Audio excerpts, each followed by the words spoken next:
levanta a sua mão direita e você vai pedir que os anjos te ajudem na sua batalha espiritual.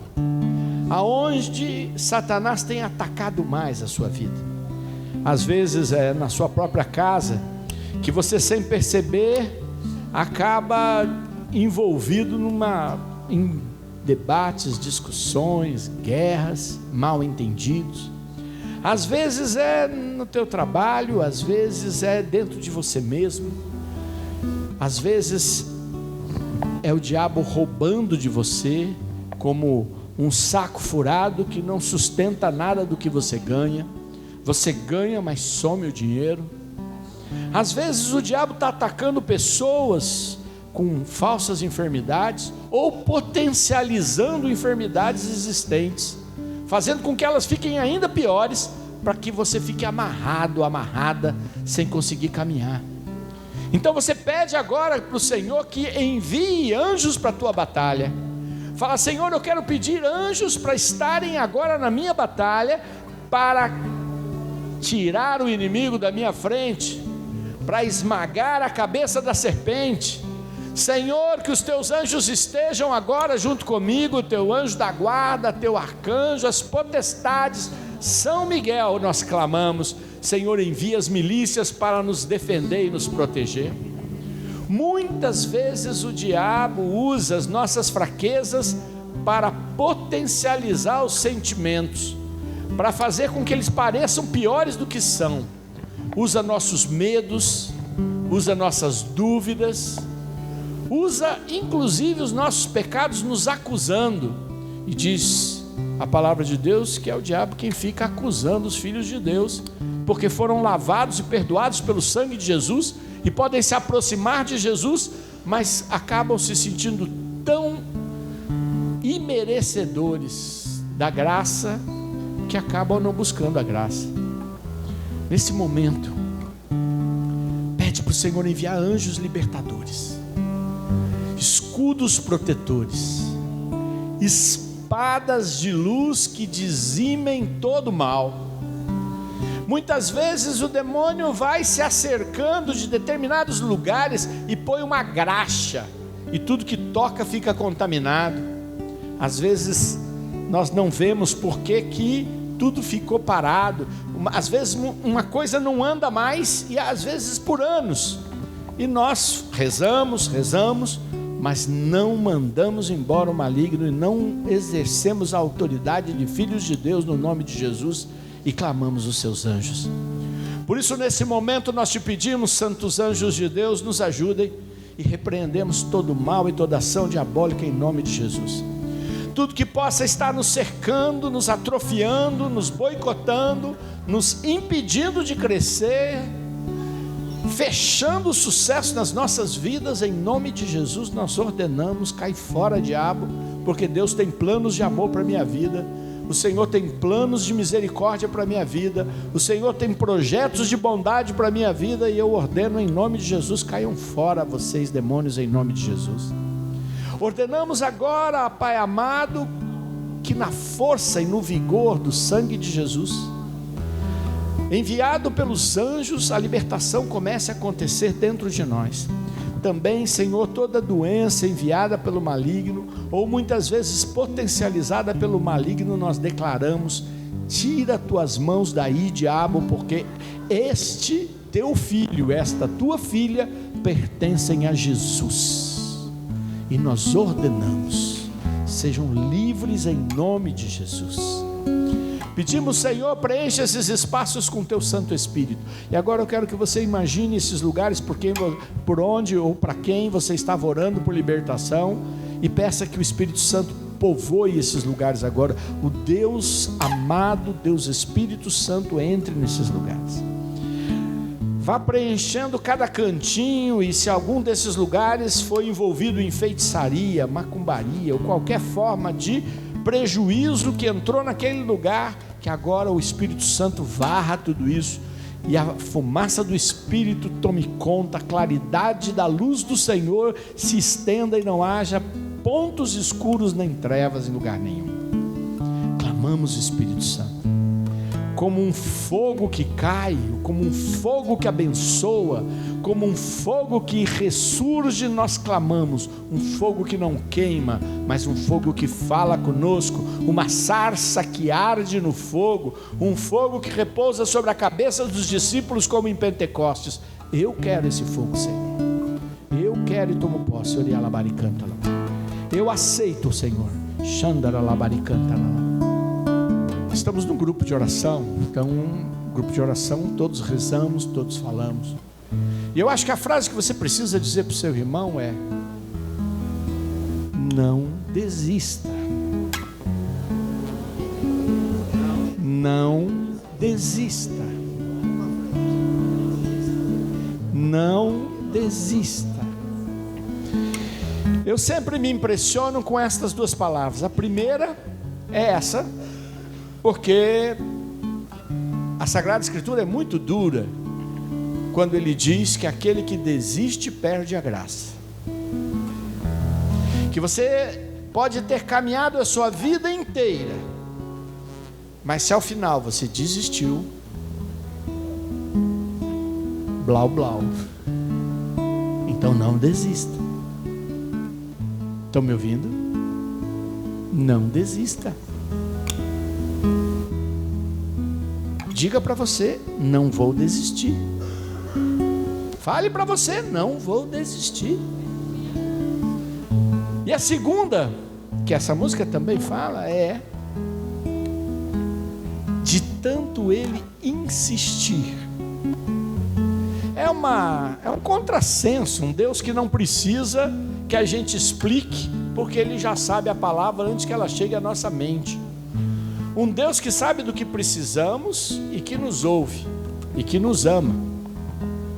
Porém, Jesus, que é Deus com o Pai, seu Filho amado, disse que tínhamos que insistir. Nem tudo eu entendo, mas é claro para mim que eu não posso desistir e que eu tenho que insistir.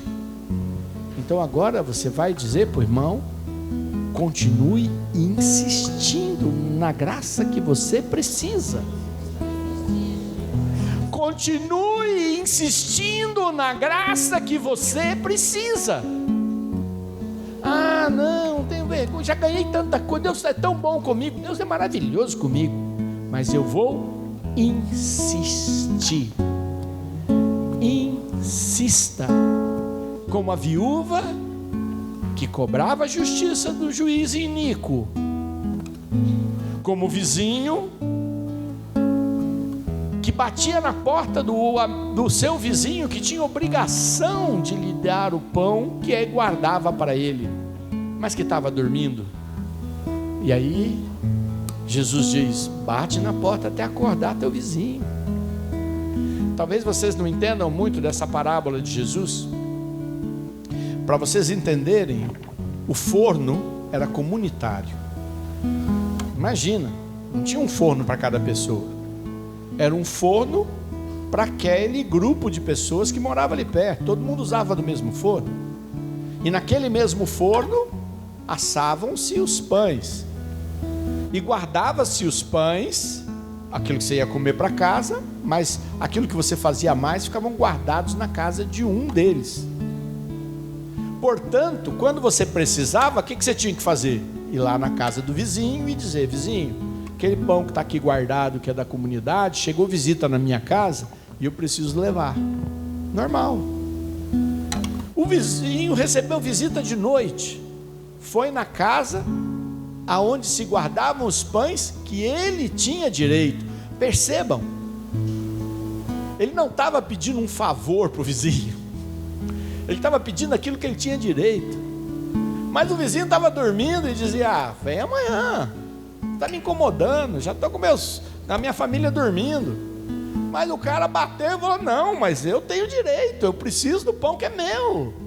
Assim é de Deus, a graça que Ele quer te dar e que você tem direito, Ele está dizendo que você tem que insistir. Amanhã eu não tenho direito? Tem, mas você tem que insistir.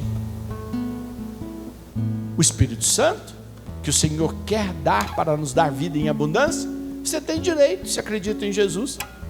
Mas Ele fala: mas você tem que insistir. Então vire para o irmão e fala: aprendeu a lição? Tem que insistir. Eu tenho direito. Deus disse que se eu pedisse as coisas em nome dele, ele me daria. Ele disse, mas disse que é para eu insistir. Você insiste. Insiste. Então, se eu disse que você não pode desistir e que você tem que insistir, agora você fala para o irmão: insiste, não desiste. E diga para você: eu não desisto e insisto. E levanta a sua mão e fala para Deus do que é que você está falando para Ele, o que é que você está batendo na porta dEle, qual é o pedido que você tem clamado a Ele, e insistido e não desistido, e fala para o Senhor que você quer esta graça, porque se Ele lhe prometeu, você tem o direito e você está batendo na porta. Eu quero, Senhor. Eu fiquei pensando qual texto que eu queria pegar mesmo para esse primeiro dia dessa nossa campanha de bênção. E escolhi Gênesis 49. Gênesis 49.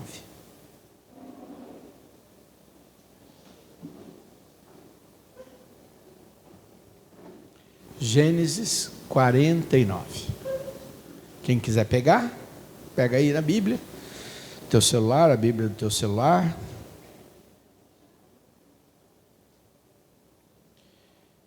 E o título do capítulo 49 do Gênesis é Bênção de Jacó. Então, vamos entender quem é Jacó. Jacó é Israel. Jacó é aquele que Deus escolheu entre os dois irmãos para nele constituir a descendência da bênção. Dois irmãos. Eu particularmente acho que o Esaú era o irmão mais justo, era o irmão melhor. Eu acho. Diz que ele era peludo, mais bravo, caçador, mas ele é aquele que não tentou passar o irmão para trás. Ele é aquele que a mãe não tinha preferência por ele, então ele já se ralava por isso, porque você imagina, né? Naquela cultura, o pai não é como os pais de hoje, pelo menos os bons pais de hoje que são amorosos, que querem dar carinho para os filhos, né? Pelo menos uma grande parte dos pais. Hoje tem uma outra consciência, lógico, tem pais ruins, tem mães também ruins, mais pais ruins do que mães ruins, mas ainda tem uma geração de pais muito melhores. Eu não tenho dúvida que eu sou um pai melhor do que meu pai foi para mim. E certamente meu pai foi melhor que o pai dele, porque as gerações foram melhorando. E eu espero, não vai acontecer comigo, porque eu só tenho filha, mas aqueles que tiverem filhos, que os seus filhos sejam melhores do que vocês, mais amorosos com seus filhos, que cuidem mais. Pois bem, dos dois filhos, aquele que era o menos merecedor, digamos assim, Deus o escolheu para poder mostrar que a bênção é uma dádiva, que é Deus quem dá, e as pessoas não a recebem porque merecem, mas porque Deus quer dar a bênção. E isso é fundamental, porque muita gente acha que precisa fazer um monte de coisa para receber a bênção, ou que tem que ter uma vida tão perfeita para ter aquela bênção e que nunca vão conseguir ter, ou que vão ter que ser pessoas com tantas virtudes para poderem dizer: ó Deus. E eu encontro gente assim que fala, né? Fala: eu sou melhor do que os outros, eu não fiz o que os outros fizeram.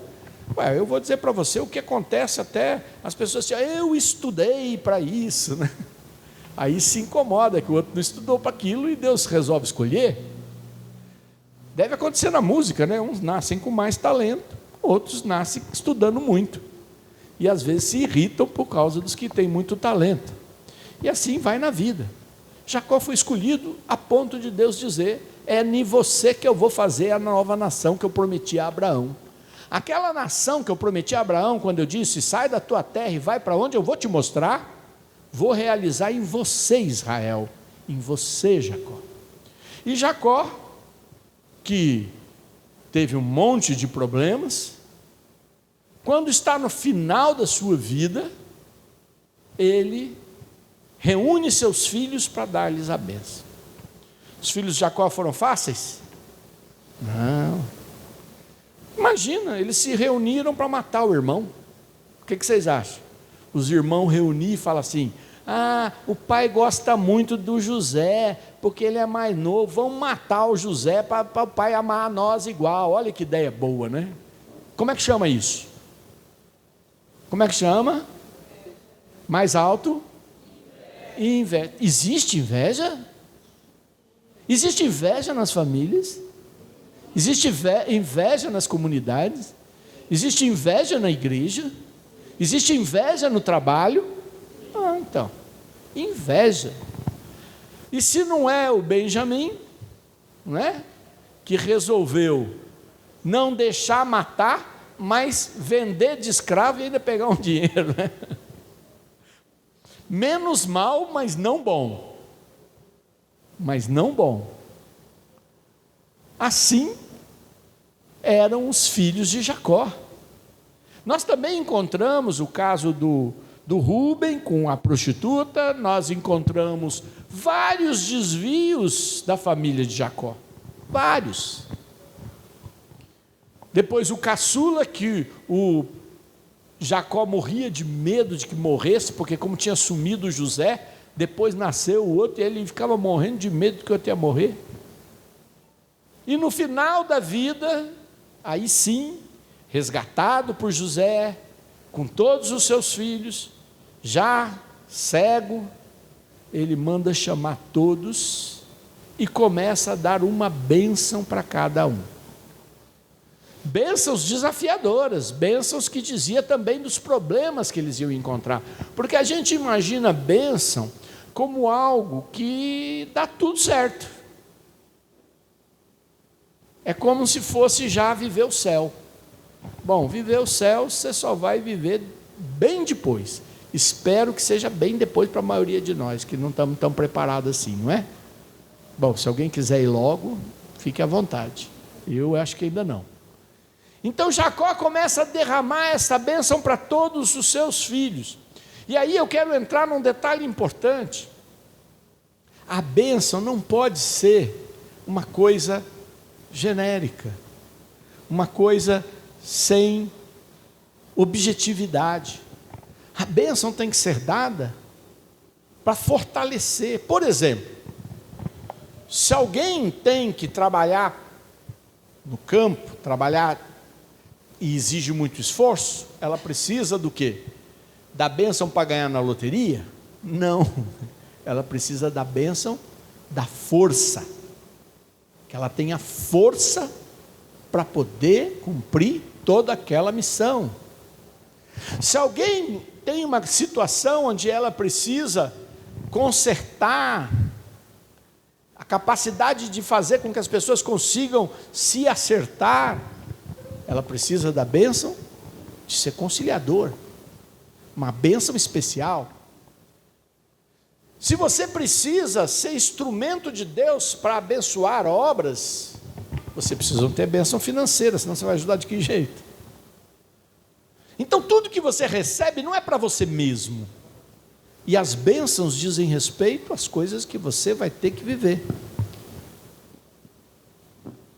Eu sempre gosto de lembrar, e eu já contei essa história, quando eu falei para Dom João Braz de Avis, cardeal Dom João Braz de Avis, e eu dizia para ele, vamos rezar, porque ele tinha um monte de chumbo no corpo, né? Em virtude do episódio do tiro que ele tomou, acho que todo mundo conhece a história dele, pelo menos ele contava aqui na diocese, não é? Quando ele era padre em Apucarana, ele numa das suas viagens pastorais da diocese de Apucarana, ele chegou numa pontezinha para atravessar, e tinha um carro ali parado, ele entrou na ponte, o carro que ele imaginava que estava quebrado, ele foi sair do carro, na verdade o carro estava sendo colocado ali para fazer um assalto a um carro carro forte.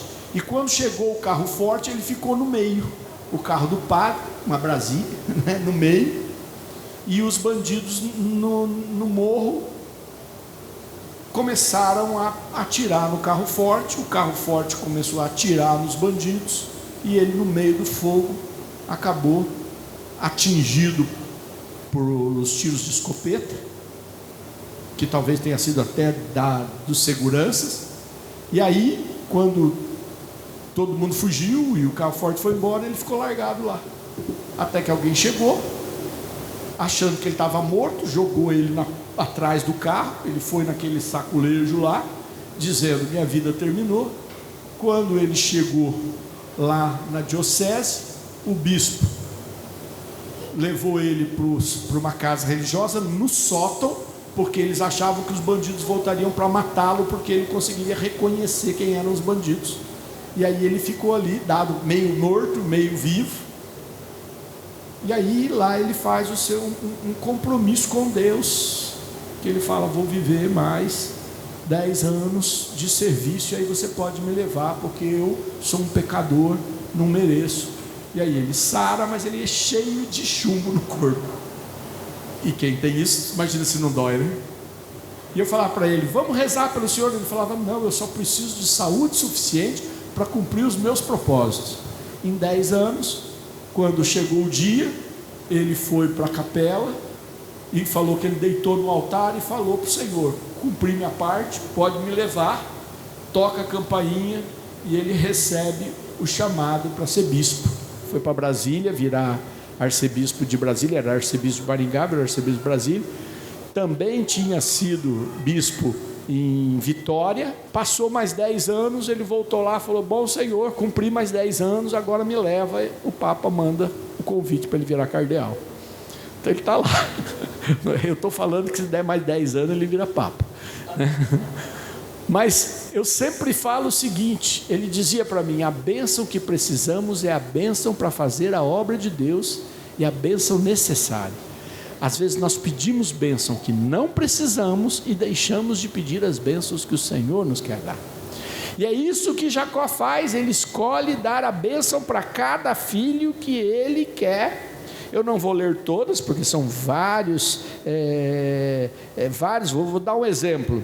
Judá, nós sabemos que Judá vira uma cidade, e depois acaba virando uma guerra entre irmãos, entre tribos, e Judá se separa de Israel, e vira o reino de Israel e o reino de Judá.